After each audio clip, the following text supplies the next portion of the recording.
है जिसके गिर्द 15 सड़कें बनी हुई थी। शहर के करीबन 12,400 मीटर रकबे पर फैला हुआ था, जिसके गिर्द 5 से 7 मीटर चौड़ी और 4 से 8 किलोमीटर लंबी फसील कायम की गई थी। सरकब में यूनानी तहजीब से मुतासिर कई चीज़ें दरियाफ्त हुई। इनमें ख़ास तौर पर बादशाहों के सिक्के शामिल हैं, जिनमें यूनानी देवमालाई कहानियों की तस्वीरात मिलते हैं। इसी तरह हिंदुस्तानी असरात भी पाए गए हैं। चुनांचे हिंदुस्तानी पाजेब यूनानी देवी आर्टेमिस के पाँव में दिखाई गई है। यूनानियों के बाद सखीथियों और पार्थियों के हमलों और 30 कबल मसीह में आने वाले एक ज़लज़ला के बाद इस शहर को दोबारा तामीर किया गया है और यहाँ पे बुद्ध स्तूपे शहर में जगह जगह मौजूद हैं। इनमें गोल स्तूपा, गोल मंदिर और दोहरे सिरों वाले काब का स्तूपा। वैसे तो ये शहर बहुत बड़ा शहर था, लेकिन इसमें जो मेन प्लेसेस हैं वो मैं आपको दिखाऊंगा। तो इसमें 7 से 8 ऐसे प्लेसेस हैं जिनका ताल्लुक़ किसी दूसरे मज़हब से था। यानी मेरे कहने का मतलब ये है कि ये जो शहर है ये मल्टी रिलीजियस सिटी था। यहाँ सेम पीरियड में मुख्तलिफ मज़ाहिब के लोग इकट्ठे रहते थे। अब उनके बारे में जानते हैं। अच्छा, कोई बता सकते हैं कौन कौन से मज़ाहिब के लोग यहाँ रहे? जैन्स भी थे, बुद्धिस्ट भी थे, हिंदू भी थे, क्रिश्चियन अपोस्टल सेंट थॉमस भी यहाँ पे आए। अब ये शहर शुरू हो गया। शहर की मेन स्ट्रीट में हैं हम, और मेन स्ट्रीट के दोनों जानब ये जो सेक्शंस नज़र आ रहे हैं, ये शहर में शॉप्स थी। शुरू में बाज़ार था और बिहाइंड लोगों के घर थे।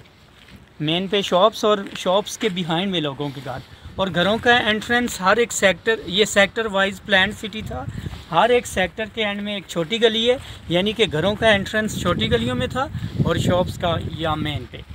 तो पहले सेक्टर में वो देखें Jain temple, 1st century BC में यहाँ पे जैन्स लोग आए।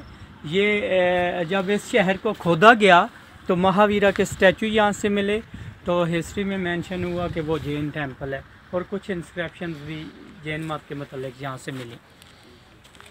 शहर के शुरू में आम लोग रहते थे, और यहाँ के जो रॉयल फैमिलीज़ थे वो शहर के एंड में रहते थे, और 25,000 इसकी पॉपुलेशन थी पूरे शहर की। और ये पूरा शहर जो है वो 5 किलोमीटर स्क्वायर था। इसमें 1.5 किलोमीटर खुदाई हुई है, बाकी का बहुत बड़ा हिस्सा है इसका खोदना बाकी है। अच्छा, क्या बता सकते हैं कि कब, किस ईयर में ये खुदाई हुई है? 1912 से लेकर 1936 तक इसकी खुदाई हुई है। वो ये भी उन्होंने सर जॉन मार्शल नहीं, डॉक्टर जॉन मार्शल थे ब्रिटिश, उस वक्त ब्रिटिश हुकूमत थी यहाँ पे, तो उनकी डायरेक्शन में ये एक सिरकैप नहीं बल्कि टेक्सला में 22 साइट्स पे काम हुआ। इसके अलावा 21 साइट्स और भी हैं टेक्सला में जो आप देख सकते हैं।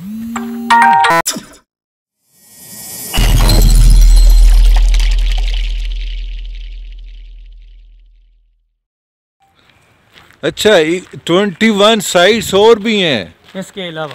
कोई एक दो जो फेमस हैं, जैसे आपने अभी मुझे बताया। साइट्स हैं वो मैं बता देता हूँ आपको। टेक्सला म्यूज़ियम के लेफ़्ट हैंड पे, अभी जब आप वापस जाएंगे तो आपका लेफ़्ट हैंड है, धर्मा राजी का साइट का नाम है, वो देखें। टेक्सला में एक मेन रिलीजियस साइट थी, दूसरा ये सरकब, और इसके अलावा मोड़ा मिरादू, जोलियाँ, ये बहुत फेमस है टेक्सला में। अच्छा, अभी आप मुझे बता रहे थे कि कदीम दौर में लोग यहाँ पे तालीम हासिल करने के लिए आते थे, तो क्या आप बता सकते हैं कि वो किस जगह पे आते थे? पहली दरसगाह तो टेक्सला में धर्मा राजी का थी, और उसके बाद यूनिवर्सिटी आप कह सकते हैं, दुनिया की पहली यूनिवर्सिटी भी टेक्सला में है, जोलियाँ के नाम से, जहाँ पे प्रिंसेस लोग पढ़ते थे। बादशाहों के बेटे दूसरे मुल्कों से आकर यहाँ पे वो तालीम हासिल करते थे। इसका ये मतलब हुआ है कि कदीम दौर से हमारा जो टेक्सला है तहजीब याफ्ता है, और बहुत अच्छी तहजीब, वो मॉडर्न कह सकते हैं आप उस दौर के। ये जो लोग थे ये महजब याफ्ता होने के साथ साथ, तहजीब याफ्ता होने के साथ साथ महजब याफ्ता भी थे। अभी जिस तरह के ये शहर, फॉर एग्ज़ाम्पल ये शहर आप देख रहे हैं, तो हर सेक्टर में एक स्तूपा या टेम्पल बना हुआ है, यानी वो महजब याफ्ता भी थे। वो ज़्यादा टाइम जो है वो अपना इबादत में गुजारते थे। जिस तरह कि वो एक स्तूपा देखें, ये एक प्राइवेट स्तूपा है। स्तूपा की डेफिनेशन है इबादत गाह बुद्धिस्ट लोगों की, और ये जो स्तूपा है इसको प्राइवेट कहते हैं। प्राइवेट इसलिए कि वो स्तूपा घर के अंदर बना हुआ है, बाकी के जो स्तूपा हैं वो शहर में मेन पे हैं पब्लिक के लिए, और यहाँ किसी अमीर आदमी ने अपने घर के अंदर बनाया हुआ है। ये बात बताएंगे जो सारी शहर की ये बिल्कुल इसी तरह से निकली है? जी बिल्कुल, ये 1912 की खुदाइयों में डिस्कवर हुई हैं, और ये एज इट इज़ हैं आपके सामने, इसमें अच्छा। कोई चेंजिंग नहीं है, और जितना भी है ये ओरिजिनल है। सिर्फ हम ये करते हैं कि इसके ऊपर वाले जो पत्थर कैपिंग नज़र आ रही है आपको कि बारिश का पानी दीवारों के अंदर ना जाए, या ये छोटी छोटी नालियाँ जो नज़र आ रही हैं बारिश का पानी निकालने के लिए, बाकी ये एज इट इज़ है, ये खुदाई से निकाला गया है। बहुत बताएं कि कितना कदीम ये इलाका है, और यहाँ पे मैं अभी देख रहा हूँ काफ़ी सारे विजिटर्स भी हैं। तो ऑलमोस्ट आजकल कोविड सिचुएशन है, लॉकडाउन सिचुएशन है, इसके बावजूद भी काफ़ी सारे विजिटर हैं। तो इस दौरान आ रहे हैं लोग देखने के लिए अपने बच्चों के साथ? वो इस तरह है कि इन दिनों में तो स्कूल्स में छुट्टियां हैं, लोग आ रहे हैं, वगरना कोविड में तो लोग नहीं आए यहाँ पे। बाकायदा तौर पर साइट्स तो बंद थी, लेकिन अब जब से साइट्स खुली हैं तो टूरिज़म जो है वो आप कह सकते हैं कि 20% बहाल हुआ है, लोग देखने आते हैं। ये स्तूपा है यहाँ पे, वैसे तो ये सारा वर्ल्ड फेमस है। इसको कहते हैं कि ये डबल एडेड ईगल स्तूपा था। इसमें एक ईगल है और ईगल के दो सर, वो जिस तरह सेंटर में एक उकाब नज़र आ रहा है उसके दो सर भी, तो ये डबल एडेड ईगल स्तूपा का, और इसके दो सर हैं, इसलिए इस बिल्डिंग को डबल एडेड ईगल स्तूपा कहते हैं। और ये स्तूपा तीनों को शो करता है। देखें, किसी बिल्डिंग की एंट्रेंस में ये आर्क है, समझ लें ग्रीक की है, यूनानियों की। दूसरा हिंदू टेम्पल, उसकी एंट्रेंस वैसे ही है जैसे वो नज़र आ रही है। तीसरा सांची स्तूपा है इंडिया में, वो भी सेम इस तरह से हैं।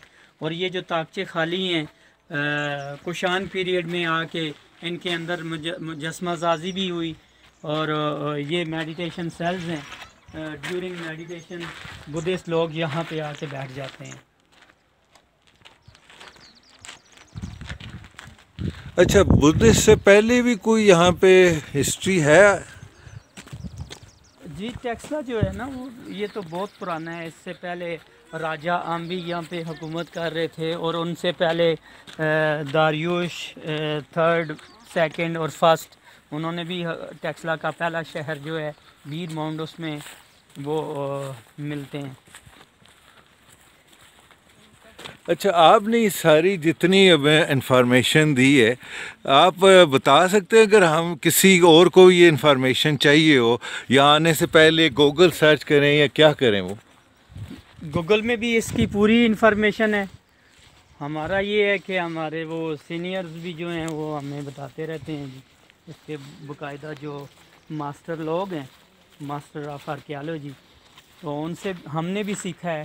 और बाकी भी जो सीखना चाहें गूगल पे जाके ये सारा टेक्सला सर्च कर सकते हैं आप। अच्छा, ये कौन सा स्तूपा है जी? ये जैन का मेन स्तूपा था। इनके फाउंडर थे महावीर, तो जब डेथ हुई महावीरा की तो उनके एशेज़ को मुख्तलिफ हिस्सों में बांटा गया था। आप क्या हमारे नाज़रीन को बताएंगे कि वो कैसे आए और कैसे पूरे जितने हमने 21 प्लेसेस बताए हैं उनकी कैसे वो विज़िट करें? जी, ये जिस तरह टेक्सला जो है, टेक्सला एक मशहूर वैली है, इसमें बहुत सारी रिमेन्स हैं और दुनिया भर से टूरिस्ट यहाँ पे इसको देखने के लिए आते हैं। तो मैं अपने स्टूडेंट्स से भी यही कहूँगा कि पाकिस्तान में बहुत कम लोग हैं जिन्होंने टेक्सला देखा हुआ है या रिमेन्स को, जिस तरह के आपने वो हड़प्पा और महानवेदारों की बात की है मुझसे। तो इसी तरह आप ठीक है, ये आपने मोबाइल में जो रिकॉर्डिंग की है तो इसमें ये आप लोगों को दिखाएंगे और बहुत सारे लोग आएंगे, और हम भी इधर साइट्स में, हर एक साइट्स में अलग गाइड होते हैं। अच्छा, बहुत अच्छी बात है, यहाँ काफ़ी गाइड हैं, लेकिन मैं ये चाहूँगा आप अपना नंबर दे दें मेरे इस चैनल के ज़रिए। जी बिल्कुल, ज़रूर। जी बताएं। 0321579838 ये मेरा मोबाइल नंबर है, और आप किसी वक्त भी आ सकते हैं हमारे किसी भी साइट्स में, तो आपको वो गाइड मिल जाएंगे। मुझे पूरी उम्मीद है कि आप सब लोग अपना प्लान करेंगे यहाँ पे। और ये हमारा हमारा कौमी विरसा है, जहाँ यहाँ क़याम पाकिस्तान से पहले यहाँ पे और काफ़ी अरसा, कितना अरसा जी, कितनी सेंचुरी पहले यहाँ पे लोग एजुकेशन हासिल करने के लिए आते थे। ये यहाँ पे जितनी तहजीबें रही हैं वो ना सिर्फ तालीम याफ्ता थी बल्कि बहुत महज़ब थी, उनको अपने मज़ाहिब से भी बहुत लगाव था। जी जी बिल्कुल इसी तरह और बड़ी खुशी हुई है जनाब आपसे मिल के। इंशाअल्लाह दोबारा भी मुलाकात।